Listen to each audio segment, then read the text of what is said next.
How long does it take to build a house? Well, the time it takes to build a home can vary depending on the size and the complexity of the build.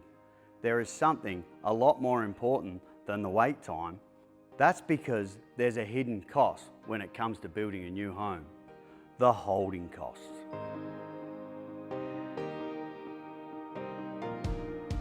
Hi, I'm Ryan Stannard from Stannard Family Homes. We custom design and build unique homes for families in Adelaide.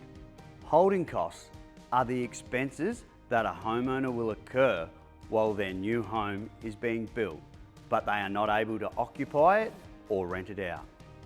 These costs can add up quickly and should be factored into the overall budget of building a new home. Here are some of the most common holding costs associated with building a new home that you need to be aware of. The first is mortgage payments.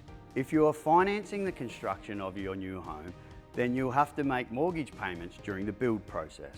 These payments can add up quickly, especially if the construction process takes longer than anticipated. And even though the home cannot be lived in, the homeowner will still be responsible for paying the property taxes on the land. Depending on the location and the size of the block, these taxes can be a significant expense. If you are downsizing and living in a rental property while your new home is being built, then apart from the obvious cost of the rent each week, you may also need to factor in the cost of storage during the construction process. These storage costs can add up quickly, especially if you need to store large items like furniture or appliances. In summary, the longer construction goes on, the more your costs will mount up, which is why it's so important to have a clear idea of exactly how long it will take to build your home before you sign a building contract. That way, you can budget for all the hidden expenses and avoid any nasty surprises. So here are some guidelines for you to follow in order to avoid any unnecessary delays and also help to avoid engaging a building company that is set up to fail. Firstly, make sure you have the specifications for your selections before you sign a contract. A lot of building companies like to insert unrealistic allowances for selections in a building contract in an attempt to artificially lower the price. However, apart from costing you more money than you'd budgeted for, these selection choices also lead to delays in construction as they cannot be ordered ahead of time. Another tip is to cite the job schedule from your builder. It may surprise you to know that around 25% of builders do not plan their builds using dedicated job scheduling software. Building a new home is incredibly complex. It involves bringing together materials and labour on a fixed timeline and a fixed budget. I've been doing this for a long time now, and I can tell you, I could not do it without the dedicated systems that place the orders for materials months in advance and organise subcontractors on site in a sequential order.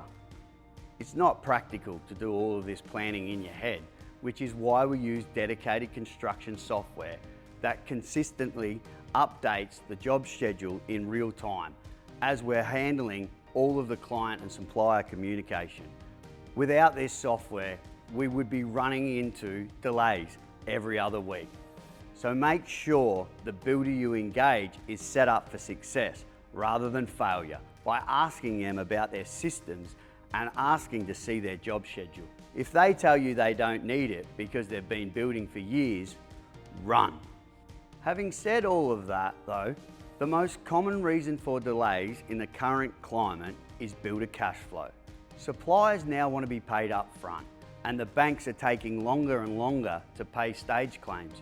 As a result, builders that don't have significant cash reserves are facing unprecedented cash flow challenges. Don't assume that big companies have bigger reserves than smaller building companies. Porter Davis is a great example of how Australia's biggest building companies have come unstuck during the COVID boom. So be very careful when choosing a builder. The best thing to do is check out online reviews. If there are reviews being left by unhappy clients that are experiencing delays on their homes, that could be an early warning sign that a building company has cash flow challenges. So in summary, the time that it takes to build a house will vary considerably depending on the size and the complexity. However, the most important thing for you as a future homeowner to avoid is that time frame is being exceeded through poor planning, communication, or your builder's cash flow. So do some research before committing. At the end of the day, it doesn't matter if you're building your first home or you've built many times before. Designing a new home can be very overwhelming, and when you hear new things for the first time, it's not easy to remember everything. All the tips I've covered here are just a small sample of the information I need to share with you to ensure you are well informed when you get started on the process of designing your new home. So I've put together a quick guide for you to download. It's completely free and it'll help you to keep your design on budget and avoid any nasty surprises that can sneak up on you when building a new custom home. Just click on the link below and let me know your email address you'd like me to send it to.